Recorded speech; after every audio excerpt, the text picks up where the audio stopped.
Yeah. There we go. There And it I'm is. hoping my husband, who's a small church pastor, is gonna um, pop in real soon too. But let's go ahead and open with a word of prayer. Lord, we give you thanks for the miraculous ways over the eons that you have connected us with yourself and with one another. We pray that we can be attentive to the way that the Spirit is moving in this time and era, and that we might move along with it.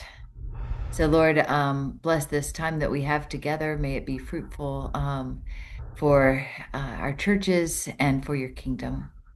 Thank you so much for the ways you've equipped Joe and Cassie to bring us the presentation they have for us tonight. And we pray that what they have to offer will find root among us. In Christ's name we pray. Amen. Amen. Thank you, Caroline. Come on in. Here, I'll share the presentation. Let's see. Let me get it. All right, can y'all see everything? That's Yes. good. Yes. All right. Yes. Okay, well, welcome everybody. My name is Cassie Waits. I'm the Associate Pastor for Discipleship at First Presbyterian Church in Marietta. And Joe, you want to introduce yourself? Yeah, I'm Joe Evans, the senior pastor at First Presbyterian Church. And as Caroline said, this is a lot of this stuff is things that we picked up at the church through live streaming experience. And then I focused on this for my doctoral research. And Cassie took that research and made it into a presentation.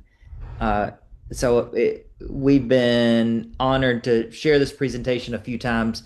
This is our first shot at like doing it in 45 minutes. So if we get long-winded, excuse us. We'll try not to. Yeah, well, we're glad y'all are here tonight. And the folks that are joining later, we're glad y'all are here too to listen to it.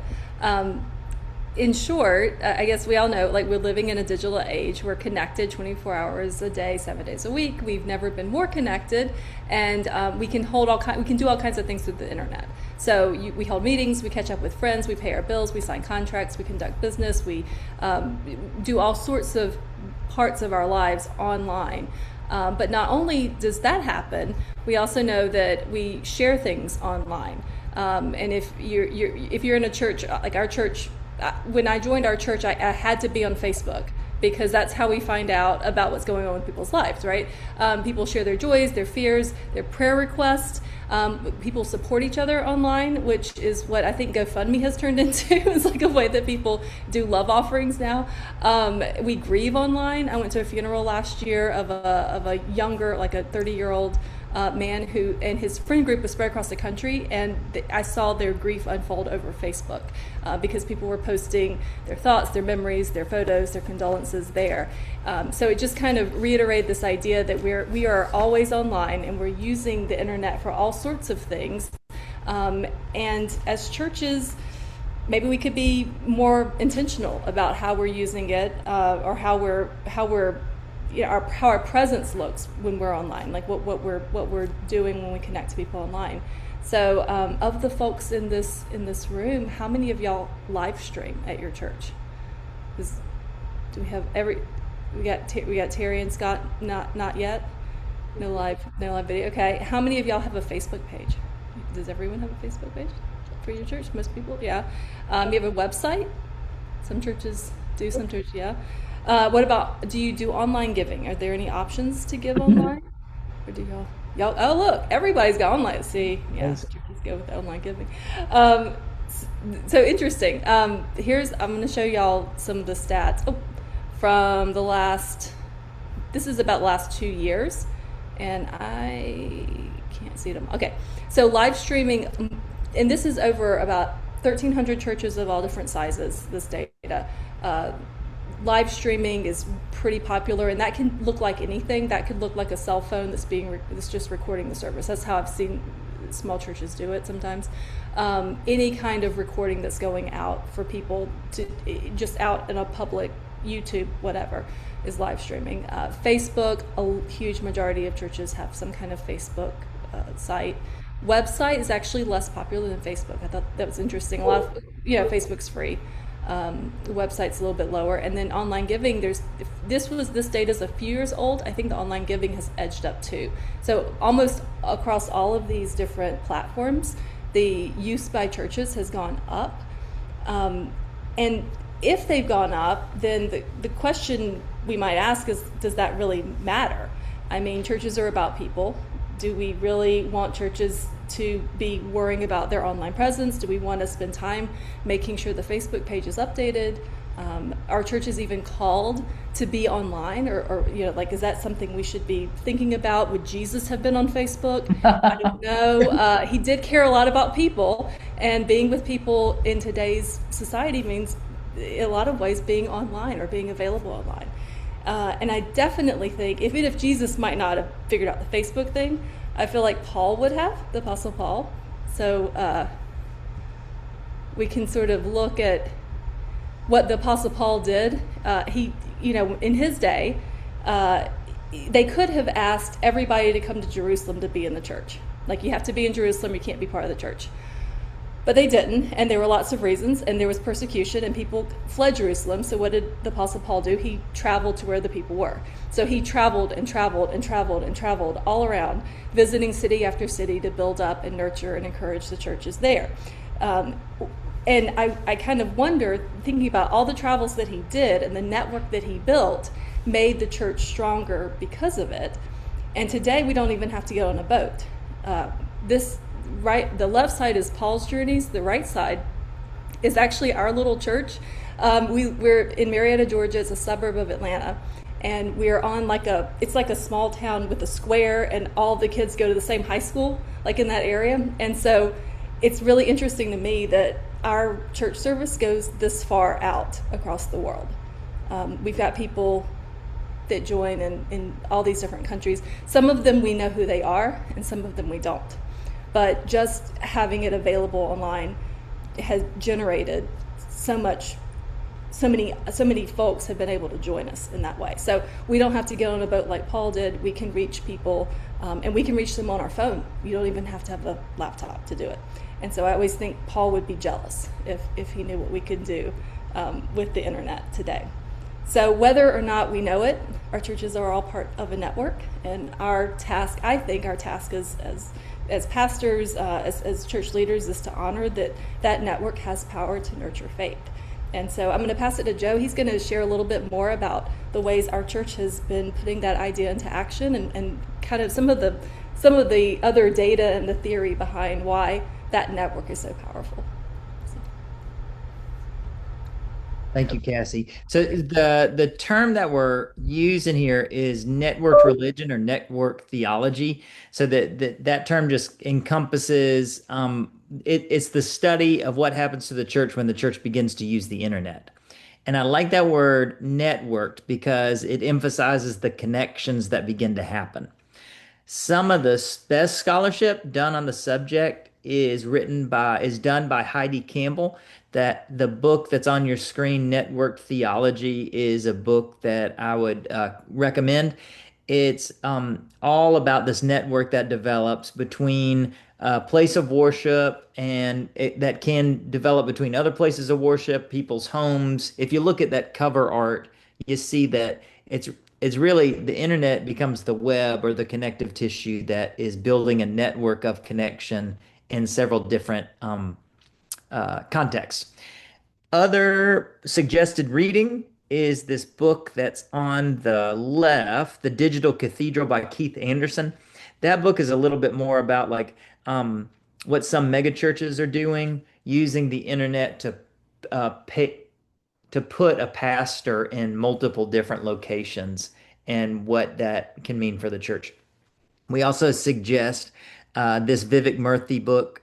He was the 19th Surgeon General of the United States. And this is a study on isolation and how isolated people in our communities can be.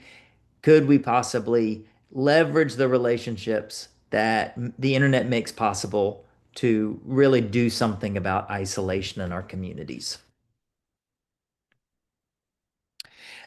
But it's important whenever we're talking about using technology. Would you go to that next slide, Cassie? I was ready for it. Thanks. That whenever we're talking about using technology, that golden rule of technology is neither good nor bad, neither is it neutral. So much of it depends on how you're using it. And then sometimes technology is changing us in ways that we don't even recognize. You take any technology and it can be good or bad. Fire can be wonderful if it's in your fireplace or in your stove. Fire is horrible if it lights your house on fire. The technology, we should think about technology the same way, but first we need to understand kind of what it's doing to us and what's happening to us as we use it. Heidi Campbell, that scholar that whose book we was on the last slide, she says that whenever churches begin to use the internet and a lot of this modern technology, social media in a real way, five key things happen. One is there's community that's created. So a network community can be created through social media, through the internet, and that network community can be a wonderful thing. Another thing that technology begins to do is it changes it. We if we use technology as like a mirror, we need to recognize that when we use social media profile pictures, when we create for ourselves an avatar, when a church creates for itself a church website, it almost we always create for ourselves a better version, a better looking version of who we actually are. Like there's no whenever you see the tabs on a church's website, there's no tab that describes the conflict in the congregation or the issues that you have. When we use the internet, we're always creating for ourselves an idealized version of who we are, so that we create a storied identity. There also authority begins to shift with the internet, and technology has been this way for forever. You think about the Protestant Reformation's use of the printing press and how the printing press shifted authority away from the priest and to the people just by being able to give people a Bible. Internet does something similar when it shifts the authority of like physicians. Has anybody been to the doctor and you kind of already diagnosed yourself using WebMD and how much that drives your doctor crazy? The same thing happens with clergy that shift. There are power shifts throughout all the world's religions. The power of an imam shifts when the members of the congregation begin to use the internet. And one particular way that power shifts is number four, convergent practices. There are people who might live stream your church service and also live stream two other church services. Or there might be someone who goes to your church for the Bible study, but live streams a service with another pastor someplace else. That people are kind of putting together their own faith practices because it's possible to access so many different teachers, religious communities using the internet. You don't even have to leave your house. Then there's also this multi-site reality that's created, number five, where a church can be in multiple places at the same time, and churches are becoming multi-sided. The one preacher might serve 20 different churches around, and all of this changes the way churches understand themselves. All of this changes the way we as a church see ourselves.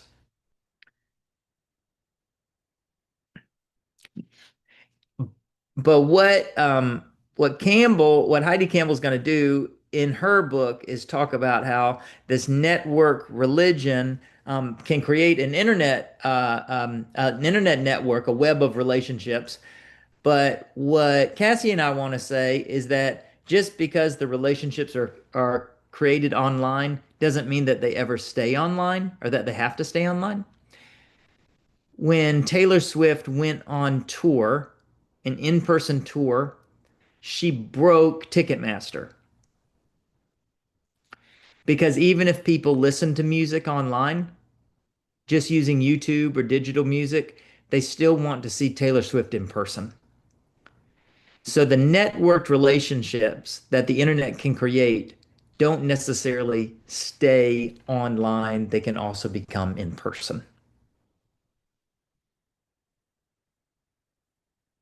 So, just some practical application of more of what we're talking about here.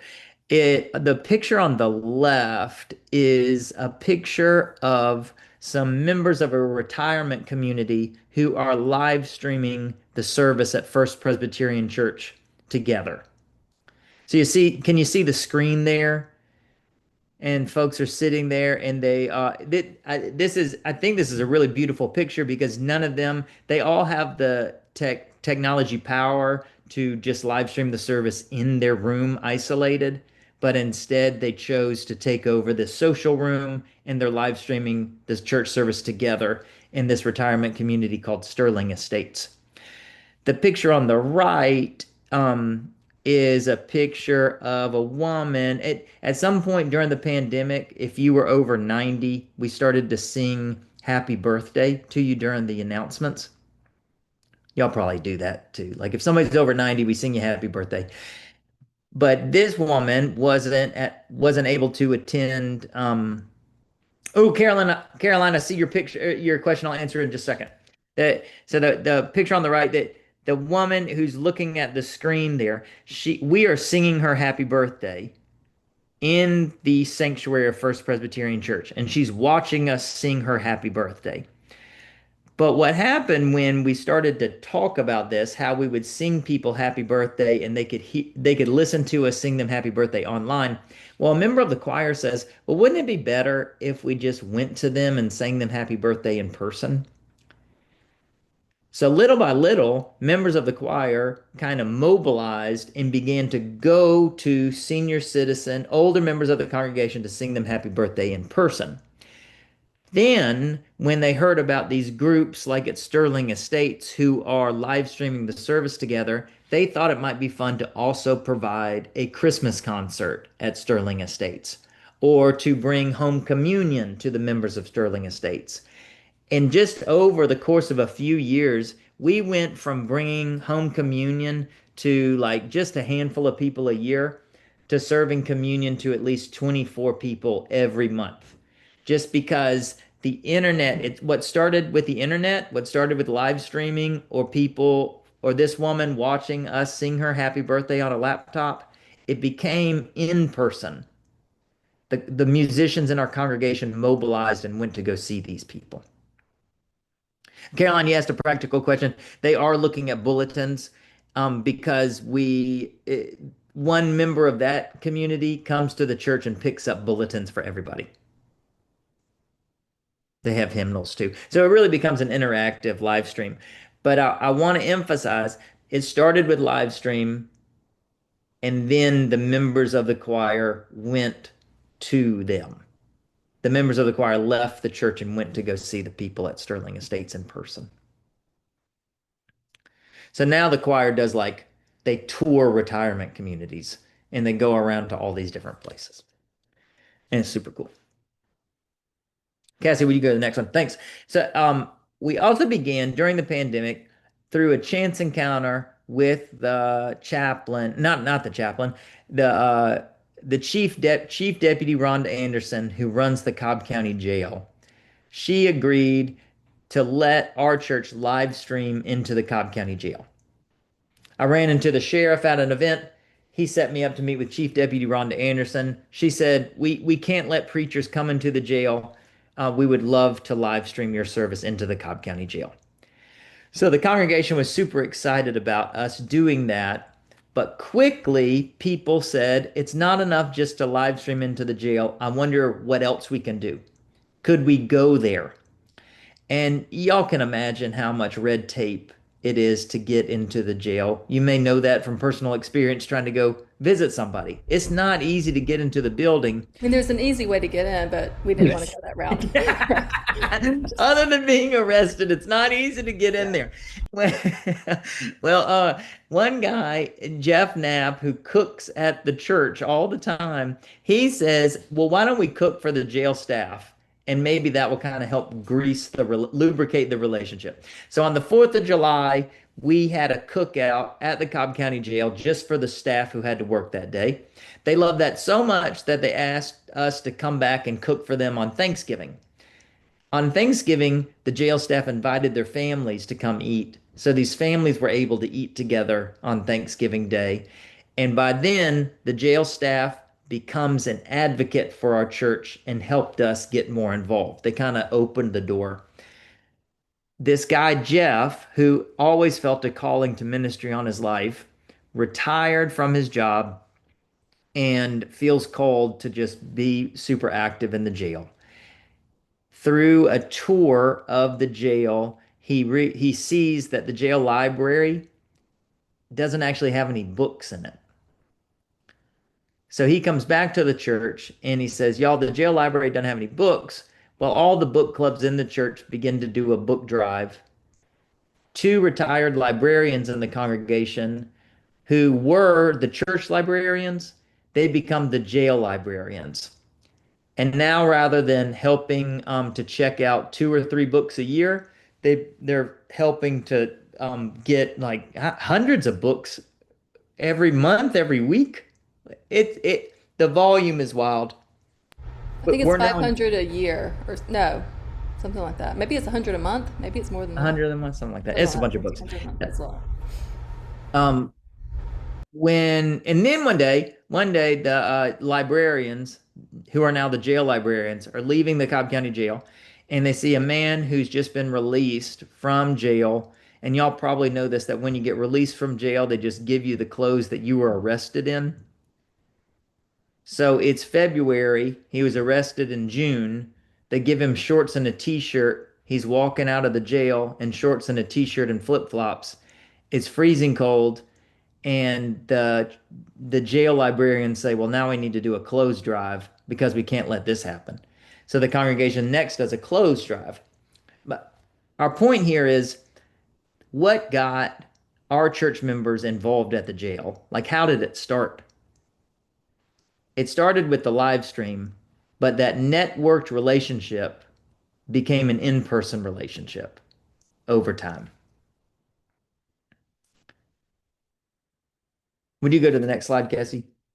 Uh, another really interesting relationship that I just is super life-giving. A sister church that's 5 miles away from our church had just lost their pastor. He retired, and the congregation approached us. We can't really afford a pastor anymore. We've heard about these mega churches who live stream multiple sites. Would y'all consider just live streaming to our location? And we said, well, yeah, but we don't really want to be like McDonald's and just have a bunch of we don't want to have First Presbyterian Church East. Maybe we'll live stream, yes, but we also want to empower your congregation to stand on our own 2 feet. So the we began to live stream just the sermon, and we empowered members of their congregation to lead the rest of the liturgy. Now, what started with that gradually became a relationship to where one member of the choir at John Knox Presbyterian Church wanted to go on the Scotland tour with our choir.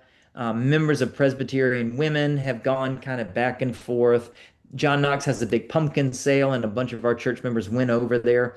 First Presbyterian Church years ago actually helped start John Knox Presbyterian Church, but that relationship had gone away. It had dissolved.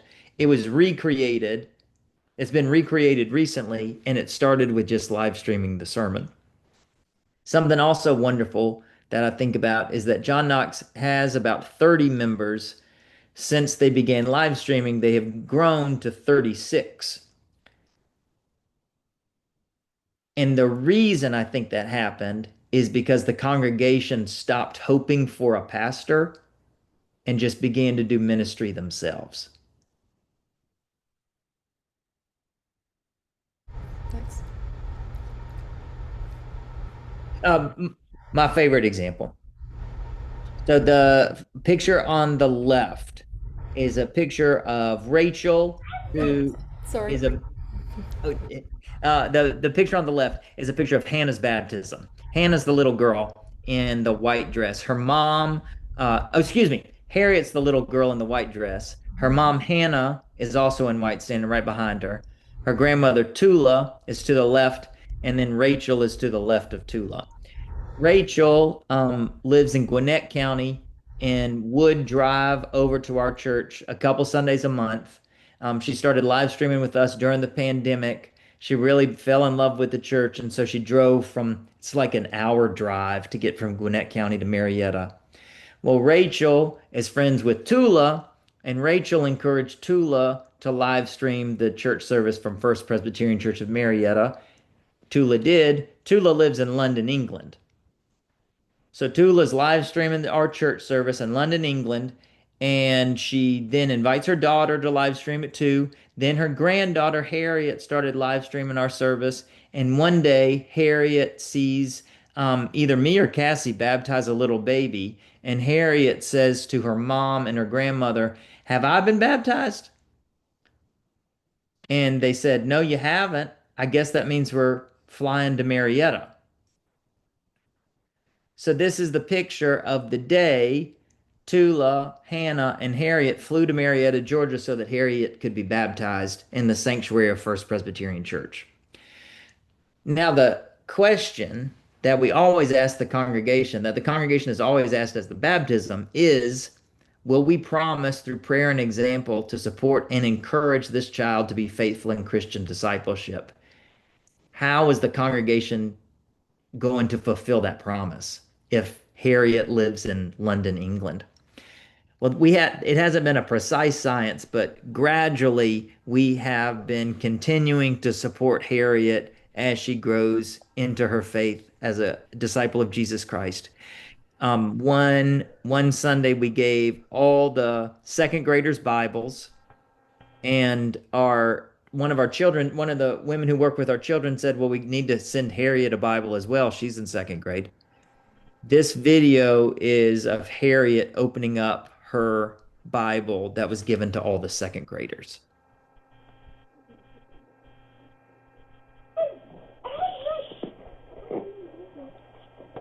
It's a very special gift for you.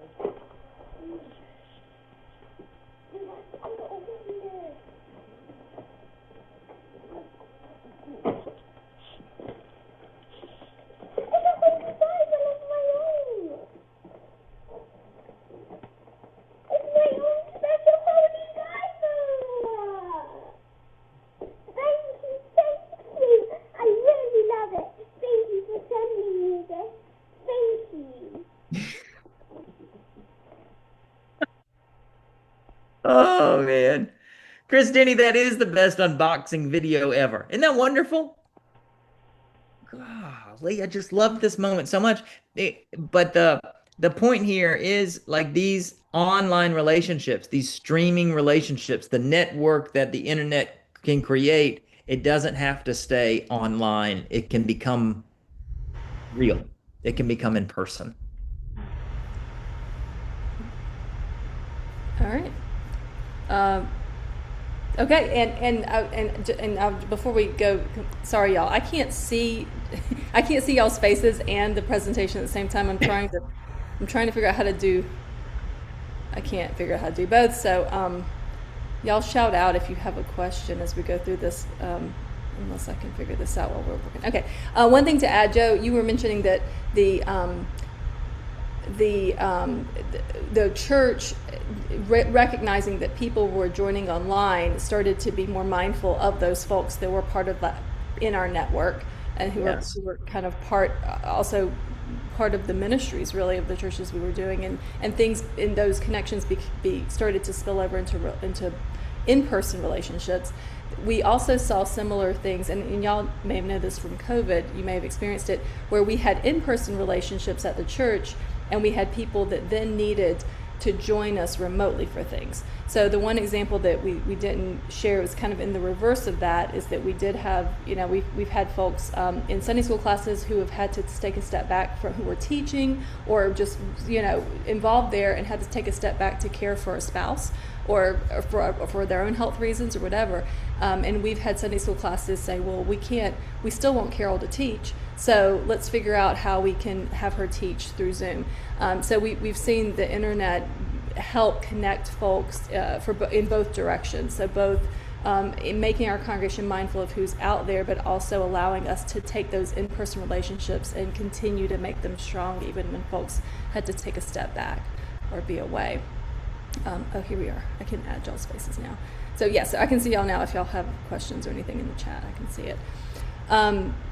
So next steps, like how would your church, what would this look like for your church? The place to start isn't, I think with the examples we've given, that's just things our church has kind of stepped toward, or taken the first step towards, and some of these ministries are full ministries now, but they started with one step in a certain direction because the opportunity presented itself. So the question to be asking is, what relationships does your church already have? Where do you already have members in nursing homes potentially? Or where do you already have connections with groups within the community? What relationships are already there? Do you have Boy Scout group meeting in your church? Who's meeting in your church? Your church may be the space may be being used by different groups. Those are all relationships. And so you may have in-person relationships that this spreads through. You may have online relationships, like there may be online relationships with folks that your church is maintaining, whether you think about it or not. On Sunday morning, often I am guilty of thinking about the people in the room as being there, and the people not in the room. So it's easy to forget that they're also there and they're also worshiping with you. What groups are missing from your pews? This is a question of like who is able to be there and who's not able to be there. If your church happens to have young parents, you might notice they drop out sometimes for a few months or longer once their first or second kid is born. So there are people that may be missing from your pews that they could benefit from some sort of digital bridge. And what resources and tools are you already using, and how do you just be more intentional about that? So the first step with all of this, it's really more of a reflection of where are you already, and where could your church be more intentional on that, and how could that digital bridge make a difference? So the picture here is this is one of our families, and Joe, I don't remember which kid this is, but they're watching online because their lives had gotten to, with the new baby, they said, well, we want to participate in worship, we just can't always be there in person. It just doesn't always work. So this is another way for them to continue to deepen their faith, even when they are sometimes not in person. Yeah. And then we have a handout we can make available to y'all. I can add it to the chat in a minute. And this is if you want to step by step and draw it off. We gave this out the last time we presented this, that you could think about the different relationships you have, consider some of the options of what are those groups, what are their needs, how might your church create a stronger connection, and then what's the one thing you can do to take that step forward down that path. And then at the bottom are the readings that Joe had mentioned on his slide, just some of the theory behind all of this, if you were interested in further reading. And that's it. So wow, thank you so much for the inspiration. I love hearing how especially the moves from that digital space into in-person space and back and forth. I really applaud the spirit in at First Pres Marietta, in people being creative already, your members asking, how can we build a bigger, better, stronger bridge? So that's beautiful. I'm curious to hear from folks in the room. If you have questions for Cassie or Joe, or if you want to share what you're already doing, or maybe an idea that this presentation sparked for you in your congregation.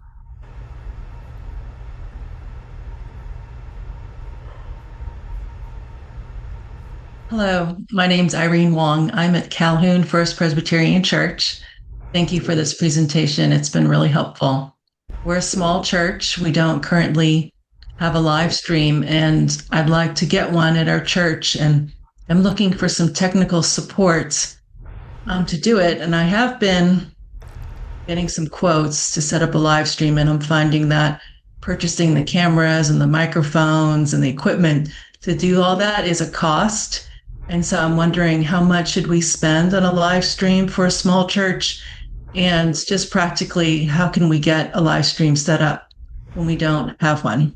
And we also have small staff. We don't have technical support staff as well.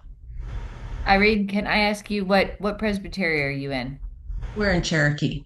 Oh, wonderful. We're Okay. Calhoun First Presbyterian, Yeah. Super, super. Thank you. just up the road from In Marietta. in this room, we have folks from Georgia, South Carolina, and Florida. So thank you for representing almost North Georgia. So yeah, Georgia. wonderful. Yeah. Um, so I, if Joe and Cassie have some ideas, and some of the rest of us might have some answers for you, Irene, go ahead. I mean, the simplest thing I've seen is literally a cell phone on a stand, which whatever the stand cost, and then the person donated, I guess, their cell phone to use. It's not the best sound quality. It's not going to be the best any of that. Another option, in terms of just trying to, another option as you're easing into that technology piece would be: do you want a video or do you want to just do sound? Sounds easier to get clear. And to do a podcast if you wanted to go that route. So sometimes we'll record. Like when we first started doing all the recording stuff, our cameras were expensive, but they weren't like great. They like for the money that they cost, it's like it's a static shot and it's just one thing, and so it does cost a lot of money to get it to feel like you're there in person. Those are some of the questions you might ask, like how much the quality, like where do you want to go with that? And if there's not a budget, if you're the simplest way is to take a cell phone and do a Facebook Live post, or YouTube. And then if you want to just do sound, you could just do sound. What else? Do other churches do this in different ways? When I started during COVID, and I've always been a small church pastor, and being a theater person, I was probably the tech person as well. So it does get a little fuzzy there trying to be the preacher and run the service and do the tech at the same time. But yes, I used my iPhone. And I'm trying to remember what else I eventually moved to the next level. There was some little box that I could get, or software. I think it was about $100 that I could use somebody else's iPhone for an extended camera. So then we could actually get two different perspectives, a wider shot or a narrow shot. But that sufficed in the context of, again, the small church. Again, you're not going to, give Disney quality or IMAX quality, but it still worked over Facebook to be able to do that. And of course, Facebook, I think, has given a little more options now too of how you set up your software and get it ready to do stuff that makes it, I think, a little more manageable of your options. Although it does take a little bit on the learning curve to get in there and do that as well. Irene, I think sometimes the first question before you get to like equipment is to whom, like who do you want to live stream to, and why? The reason I say that is because sometimes the money will show up after you like have a really good purpose. When our church did not get excited about live streaming until we could put a face to the people we were live streaming to. And once they had a face, then they got involved in it and they wanted to put money behind it. There's an old story at our church from when telephones first came to Marietta, Georgia, back in like, I don't know, 1910 or something. And this really innovative pastor thought, well, I'm going to put a telephone in the pulpit.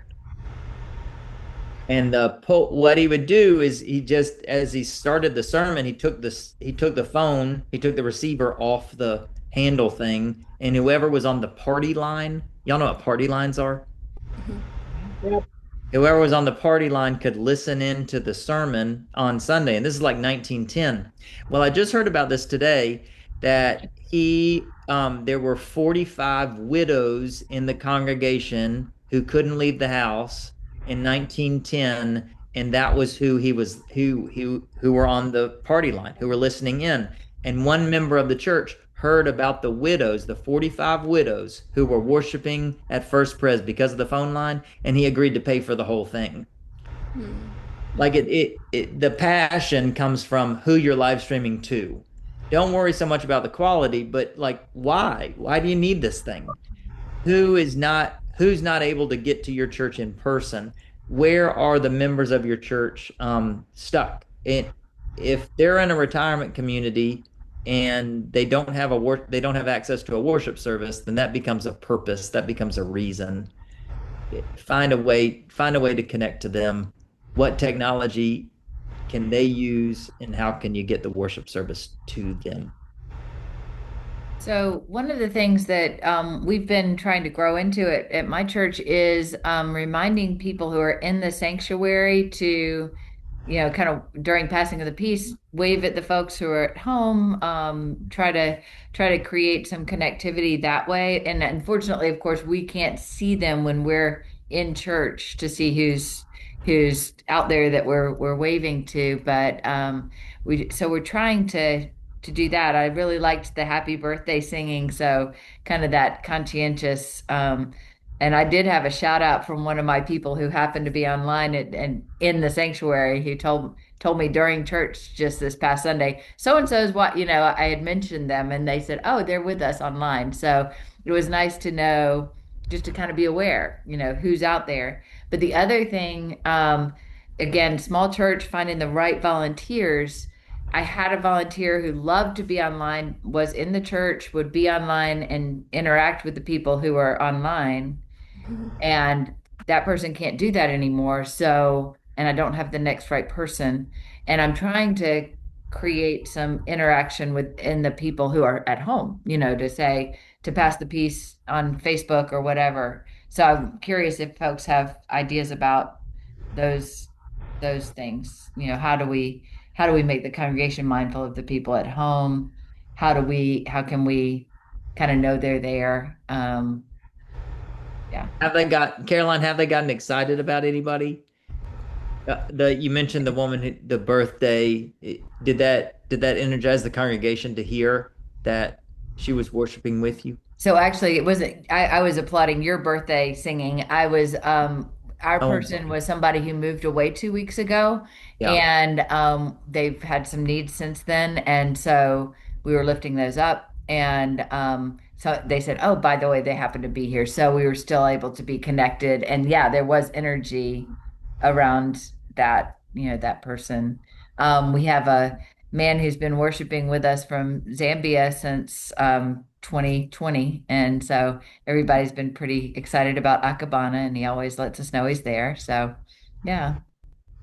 Yeah. Really cool. I wanted to say something about live streaming and Zoom that we set up for our adult Sunday school class. I'm Elaine Woods from First Pres in Port Charlotte, Florida.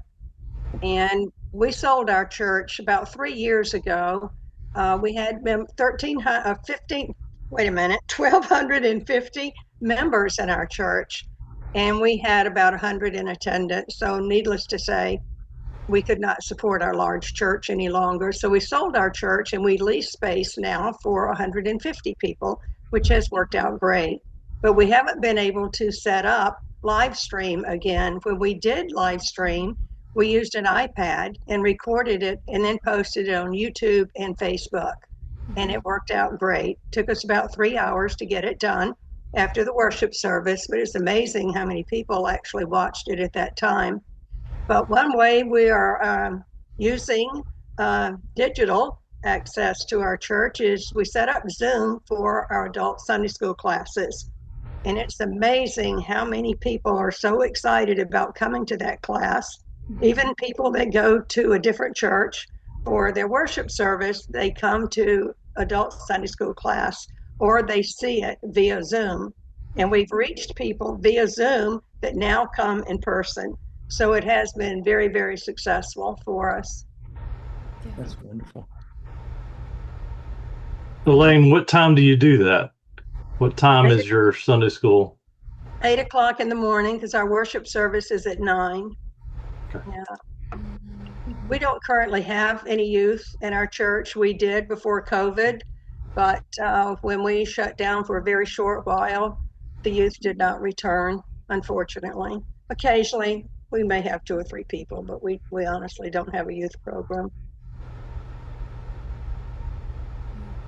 I'm Leon Page, and I'd like to circle back around to Irene's concern.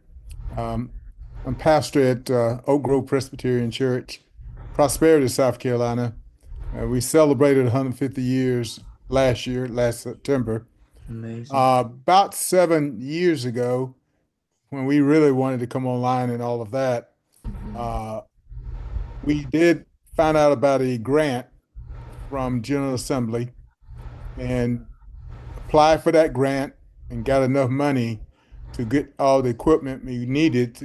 We kicked in a little more, but we got the equipment, Irene, that we needed. And so maybe there's some other grants out there you can tap into to get the right equipment you need for your church. Thank you, Leon. Yes. Thank you, everyone.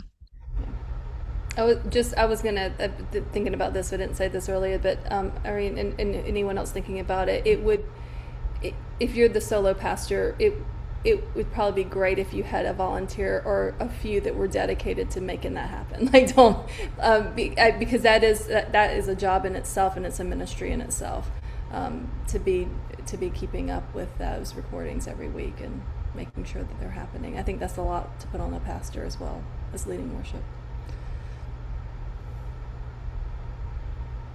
Yes, thank you all for your suggestions. We're currently doing Zoom meetings during worship, but I didn't know you could put a Zoom meeting on Facebook, so we'll have to look into that. So thank you for that suggestion in the chat. Yeah, so I'll say another word. I think I dropped that in there. There is, I can't see it because I'm not the host of this, but there is a stream. So it connects from Zoom to Facebook, and then you have to log in to Facebook. So the volunteer that does it logs into his account, and then he is a editor on the church's Facebook page. So it's a few steps, but once you get there, then it's live streamed both on Zoom and on Facebook Live. And then, of course, Facebook archives it for about a month now. They used to do it longer, but so you can go back and watch it after the fact. So we have some folks who can't watch it on Sunday morning for taking care of family members or whatever, but they'll watch it on Tuesday or something. And so I hadn't thought about the asynchronous aspect that, can't worship on Sunday morning because of whatever, but I can still connect with my community. Yeah. Somebody said it's like church became like Netflix all of a sudden. And you can binge Sunday after Sunday after Sunday all at once if you want to. Which is a cool thing, but I think Chris, where you say maintain that connection, like that's the main thing, is how can you use this technology to maintain connections with your people even after they move, even after they go to retirement communities, even if they're incarcerated. Like the internet is going places where it can take your worship service into all over the place. So this question of like, who do you want to live stream to becomes really important. I want to say a quick word about the intersection of few youth in our churches and live streaming. What we have at my church have had 1 or 2 youth kind of in progression during my time there. And my guy who does the live streaming is really intentional about inviting those youth to come help him with the live streaming and be a part of that team up there. And one of the things that I've said to him, we don't have a critical mass to have a youth ministry, with a bunch of other youth. but he's doing mentoring and spiritual development with them. And so I say to him, you are doing youth ministry, and it's true for any other area of our church life. If you've got a youth that's helping in your nursery, that nursery, the other person who's in the nursery is doing youth ministry because they're helping that person use their gifts and having conversations that help them grow in faith and discipleship. So that was the key we had during COVID. Was we had a 15-year-old who knew everything and all the tech, and he was glad to have a place to be. So sometimes youth can feel kind of awkward, and especially when you've got a multi-generational church. So he, when he walked in the door, he knew this is my place and I have something to offer that the church needs. So it's worth getting him connected. I noticed that Manila had a lot of things to offer into the chat, and so it sounds like you're very you've got a lot of experience. Oh, we're trying. The more we've been without a pastor for this year, and so now we've got one, and I'm really excited to be able to connect with her, and so we can do more with it now. It's difficult to make it happen without a lead pastor. So but we've been working on it.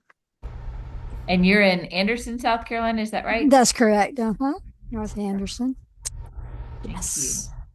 So we have been active on Facebook and Zoom for a while, for about 5 years, and we probably haven't developed it as much. So there's some exciting things that have come forward through your presentation that will give us some more thought about that. So thank you.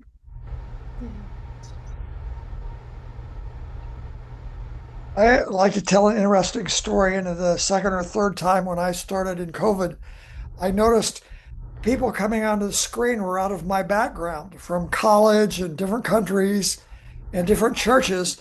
And I realized that I had not put it on the church's Facebook. It was running on my Facebook. But what was interesting is there were people that had either not been going to church or places where they had moved, that they started to tuning in again.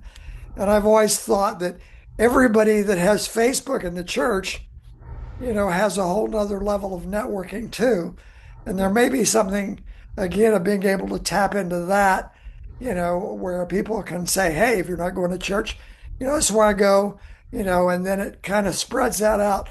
But I don't want to be a sheep stealer from all my old churches. That's why they made me move out of town. But I thought it was humorous that these people were still connected with me, that they would come in, and maybe it was a second service for them. I don't know. But again, it was a mistake, but yet it turned out to be a neat connecting way.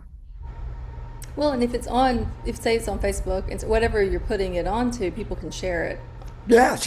The video, if they find that sermon helpful or that music beautiful, they can share it with their friends. Which is that was interesting.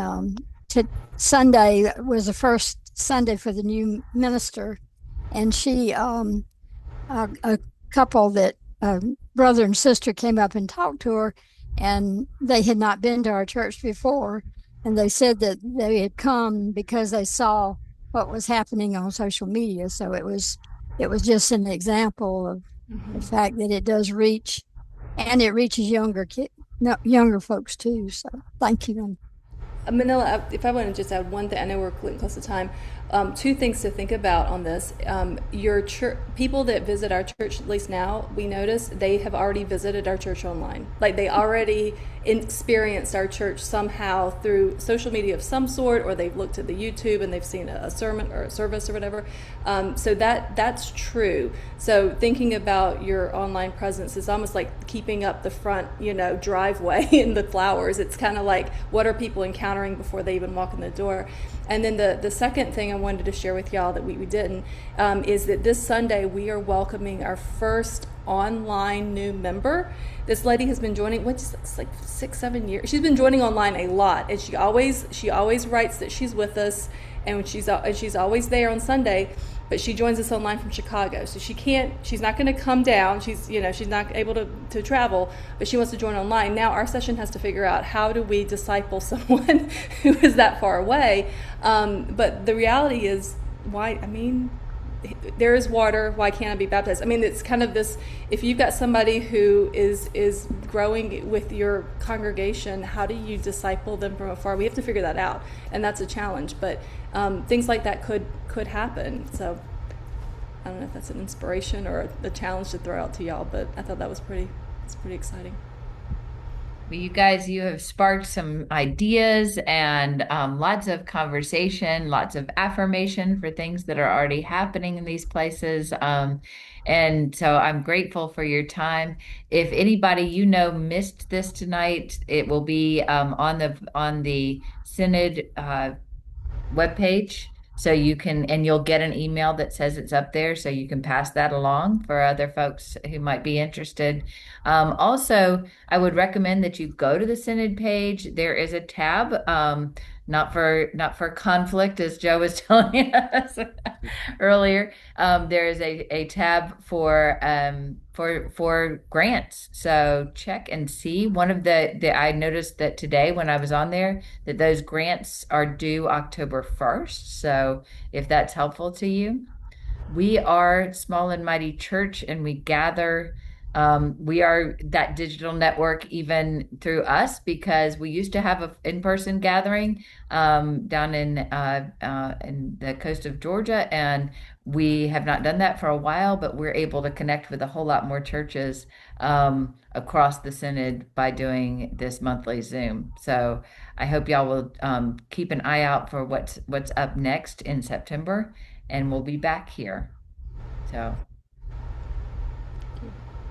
thank you, Joe. yes. And Cassie. Yeah. Thank you very much. God bless you. Super. Wonderful. Well Bless done. you. Bless you all. Thank y'all so much. Good night. Night. God bless. Good night.